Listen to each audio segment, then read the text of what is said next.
आज की इस वीडियो में मैं आपको समझाने वाला हूँ एक बहुत इंपॉर्टेंट थ्योरी जो केमिस्ट्री की थ्योरी है। उसका नाम है डाल्टन्स एटॉमिक थ्योरी, मतलब डाल्टन का परमाणु सिद्धांत। अब डाल्टन का परमाणु सिद्धांत क्या होता है? तो सन 1803 की बात है। वैज्ञानिक जॉन डाल्टन परमाणु से संबंधित अनेक प्रयोग कर रहे थे, बहुत सारे अन्वेषण किए और उन प्रयोगों के आधार पर उन्होंने एक थ्योरी दी, जिनके कुछ इंपॉर्टेंट पॉइंट्स मैं आपको बता दूं जो उन्होंने दिए थे। अब ये देखिए, जो पहला पॉइंट है आपको मैं बता दूं, और उन्होंने बताया कि परमाणु अविभाज्य कण है। परमाणु अविभाज्य कण है। अविभाज्य का अर्थ यहाँ पर ये हो गया कि परमाणु को इससे छोटे कणों में विभाजित नहीं किया जा सकता है। अर्थात हम ये कह सकते हैं परमाणु किसी भी पदार्थ का क्या होता है, सबसे छोटा कण होता है। क्या होता है? सबसे छोटा कण होता है। अविभाज्य कण अर्थात सबसे छोटा कण होता है। दूसरा जो पॉइंट हो गया, उन्होंने बताया कि जो परमाणु को न तो नष्ट किया जा सकता और न ही उत्पन्न किया जा सकता है। परमाणु को न तो नष्ट किया जा सकता है और न ही उत्पन्न किया जा सकता है। मतलब ये कहेंगे कि परमाणु क्या होता है, अविनाशी होता है। परमाणु अविनाशी होता है। परमाणु रासायनिक अभिक्रियाओं में भाग लेता है। जो जिस द्रव्य के अंदर परमाणु उपस्थित होता है उसी द्रव्य के साथ में परमाणु रासायनिक अभिक्रियाओं में भाग लेता है, लेकिन रासायनिक अभिक्रियाओं में भाग लेने पर, पार्टिसिपेट करने पर जो नया पदार्थ भी बनता है उसमें, वो वहां पर जाकर भी नष्ट नहीं होता। एग्जाम्पल के तौर पर हम ये कहें कि हमने एक तो Na लिया, दूसरा हमने क्लोरीन ले लिया Cl2, ठीक है ना। एक सोडियम तत्व ले लिया और एक क्या ले लिया, क्लोरीन ले लिया। सोडियम तत्व की क्लोरीन Cl2 से अभिक्रिया कराएंगे। जब इससे अभिक्रिया कराते हैं तो क्या बनता है, नमक यानी NaCl बनता है, जो हम घरों में यूज करते हैं। अब ये तत्व हो गया Na, इसके अंदर तो सोडियम के परमाणु हो गए Na, ये Cl2 हो गया क्लोरीन, इसके अंदर Cl के परमाणु हो गए। अब ये यहाँ पर जो नया पदार्थ बन गया वो नमक बन के आया है। अब इस नमक की जो प्रॉपर्टीज इन दोनों से डिफरेंट हो गई, अलग अलग प्रॉपर्टीज हो गई। अब क्या, अब जो नमक हो गया यानी NaCl बना है, क्या इसमें सोडियम और क्लोरीन तत्व दोनों ही नष्ट हो गए? नहीं, ऐसा नहीं है।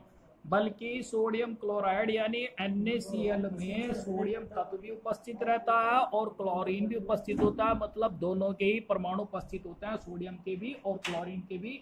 मतलब ये सोडियम और क्लोरीन के परमाणु नष्ट नहीं होते हैं। ये बात मुझे आपको बतानी थी इसमें।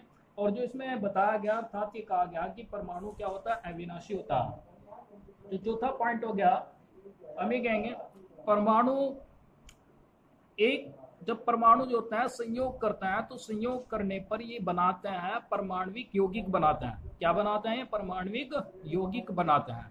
जैसे हमने कहा कि एक परमाणु A है और दूसरा परमाणु क्या B है, तो ये यौगिक बनाया इन्होंने AB, ये एक परमाणविक यौगिक बना दिया। इस यौगिक को कहा गया परमाणविक यौगिक। इस बात को आगे के लिए ध्यान रखना है, क्योंकि डाल्टन के परमाणु सिद्धांत है, ये मूल सिद्धांत है। इसमें बाद में कुछ संशोधन भी किए गए थे, वो बाद में आपको बताए जाएंगे। नेक्स्ट पॉइंट हो गया, इसमें उन्होंने एक और बात बताई कि परमाणु जो हो गया, जो भिन्न भिन्न तत्वों के जो परमाणु होते हैं, भिन्न भिन्न तत्वों के परमाणु, उनमें गुणों में असमानता होती है। गुणों में असमानता के साथ साथ उन्होंने एक बात और बता दी कि भिन्न भिन्न तत्वों के जो परमाणु होते हैं उनके द्रव्यमान भी क्या होते हैं, भिन्न भिन्न होते हैं। द्रव्यमान भी भिन्न भिन्न होते हैं।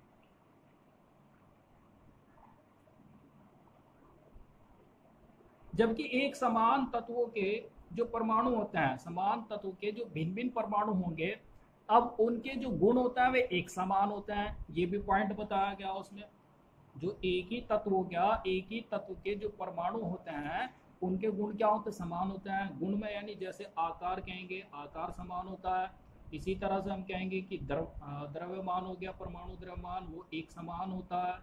ठीक है ना, ये गुण बताए गए तो उसमें ये एक समान होते हैं। अब देखिए, ये तो था डाल्टन का परमाणु सिद्धांत, यानी जो डाल्टन ने खुद ने क्या की थी, परिकल्पना की थी। लेकिन ये जो सिद्धांत हो गया, इसमें बाद में कुछ संशोधन किए गए थे। कुछ हद तक तो ये सिद्धांत ठीक पाया गया, लेकिन बाद में प्रयोग किए गए तो बाद में प्रयोग करने पर क्या पता चला कि इसमें संशोधन की जरूरत पड़ी।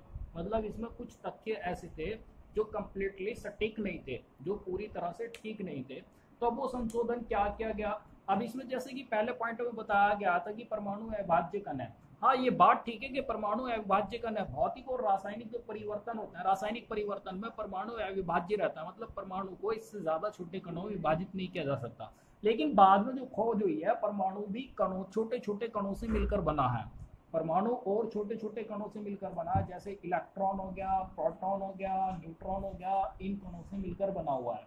तो अर्थात हम ये कह सकते हैं कि परमाणुओं से भी छोटे कण उपस्थित है, जबकि इसमें क्या बताया गया था कि परमाणु क्या होता है, सबसे छोटा कण होता है। तो इस तरह से एक संशोधन किया गया, इसमें परमाणु से भी छोटे कण है, जैसे इलेक्ट्रॉन, प्रोटॉन और न्यूट्रॉन होते हैं।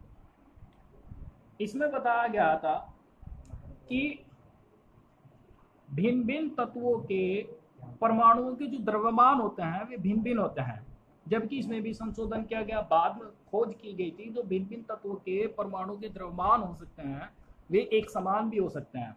जैसे मैं आपको एक एग्जांपल के तौर पर बता दूं, यहां पर एक एग्जांपल ले लेते हैं हम।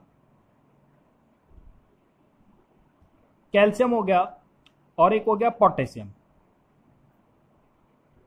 पोटेशियम या आर्गन ले लेंगे।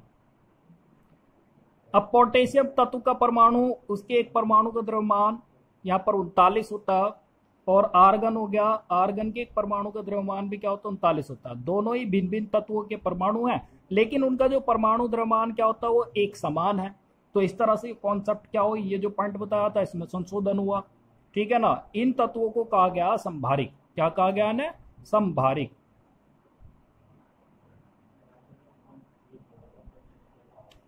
इसमें एक पॉइंट बताया गया था कि जो एक ही तत्व होते हैं, एक ही तत्वों के जो परमाणु होते हैं उनके सभी गुण एक समान होते हैं, जैसे आकार भी एक समान होता है और द्रव्यमान भी एक समान होता है। अब यहाँ पर बात आ गई कि द्रव्यमान एक समान होता है, जबकि बाद में जो खोज हुई, बाद में इसमें जो संशोधन किया गया, वैज्ञानिकों के द्वारा जो खोज की गई, ये देखा गया कि एक ही तत्व के जो भिन्न भिन्न परमाणु होते हैं उनके द्रव्यमान भिन्न भिन्न हो सकते हैं। जैसे कार्बन होता है, कार्बन के 3 परमाणु होते हैं। यहाँ पर एक तो कार्बन 12 होता है, कार्बन 13 होता है, और एक क्या होता है, कार्बन 14 होता है। अब इनके जो 12, 13 और जो 14 है ना, ये परमाणु द्रव्यमान है कार्बन के क्या है, परमाणु द्रव्यमान। अब ये देखिए, तीनों एक ही तत्व के परमाणु है, लेकिन इनके परमाणु द्रव्यमान क्या हो गए, भिन्न भिन्न हो गए, जबकि उसमें क्या बताया गया था कि एक समान होते हैं। तो इस तरह से ये भी क्या किया गया, इसमें एक संशोधन किया गया। तो क्लियर हुई बात। तो आज की इस वीडियो में मुझे आपको यही समझाना था डाल्टन के परमाणु सिद्धांत के बारे में, और मैं समझता हूं कि आप इस वीडियो को अच्छी तरह समझोगे। डाल्टन के एटॉमिक थ्योरी को आप आसानी से समझ गए होंगे, और आगे केमिस्ट्री से संबंधित और आगे वीडियो लेने के लिए और नॉलेज लेने के लिए आप हमारे चैनल को सब्सक्राइब कीजिए, बेल आइकन दबाइए, और वीडियो पसंद आए तो शेयर भी जरूर कीजिए। Thank you for watching and giving your time.